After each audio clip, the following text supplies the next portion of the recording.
અને વાત કરીશું ભરૂચની તો ભરૂચના દહેગામ વિસ્તારમાં મ્યુઝિક સિસ્ટમનો અવાજ ધીમો કરવા જેવી સામાન્ય બાબતે થયેલી તકરારે હત્યાનું સ્વરૂપ ધારણ કર્યું છે। શુકાને બંગલોઝમાં રહેતા 62 વર્ષીય અયુબ ઇબ્રાહિમ ગુરુજીએ પાડોશમાં રહેતી યુવતી ગજાબાબાનું ઇમરાન મંસૂરી વચ્ચે વિવાદ થયો હતો, જે બાદ યુવતીના મંગેતર મોહમ્મદ સોબાન ઇમ્તિયાઝ શેખે આવીને અયુબભાઈને છાતીએ ઢીકાપાટું મારી દીધા હતા। ફરિયાદ નોંધાવતા પોલીસ મથકે પહોંચતા અયુબભાઈ ઢળી પડ્યા હતા અને પોસ્ટમોર્ટમમાં ખુલ્યું કે છાતીએ માર પડવાથી હૃદય અને ફેફસા ફાટતા આંતરિક રક્તસ્રાવથી તેમનું મોત થયું છે। પોલીસે તાત્કાલિક કાયદેસરની કાર્યવાહી કરીને મુખ્ય આરોપી સોબાન શેખને ઝડપી લીધો છે, જેના 20 ડિસેમ્બરના નિકાહ પહેલા જ ધરપકડ થઈ છે। આરોપી સહિત તકરારમાં સામેલ યુવતી અને એક સગીર સામે પણ ગુનો દાખલ કરી વધુ તપાસ હાથ ધરાઈ રહી છે।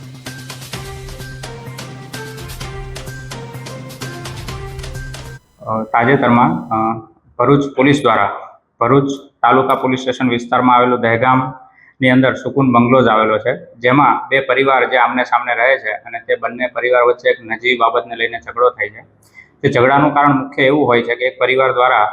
મોટા અવાજે મ્યુઝિક વગાડવામાં આવે છે અને જેમાં સામેવાળા પરિવાર દ્વારા વાંધો ઉઠાવવામાં આવે છે કે ભાઈ તમે કેમ આટલું વધારે મ્યુઝિક વગાડો છો, જેને લઈને ઝઘડો થાય છે। તે ઝઘડાની અંદર જે આપણા મુખ્ય આરોપી છે મોહમ્મદ સોબાન ઇમ્તિયાઝ શેખ,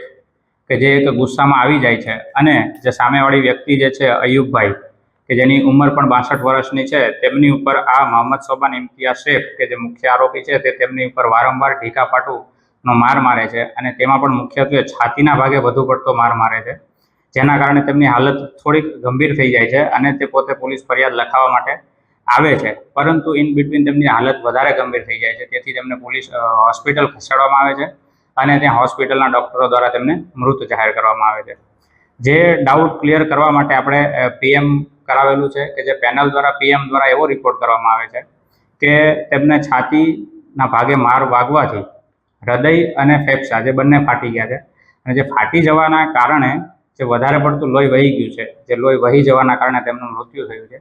એટલે આ જોઈને એવું લાગે છે કે નોર્મલ ઇન્સ્ટન્સીસની અંદર કે નોર્મલી ક્યારેય હૃદય કે ફેફસા ફાટી જાય એવી ઘટનાઓ કોઈ ઘટતી નથી, જે ઈજાના કારણે કોઈ વાગ્યું હોય જેના કારણે આવી ઘટના ઘટેલી હોય એવું લાગી રહ્યું છે। એટલે જે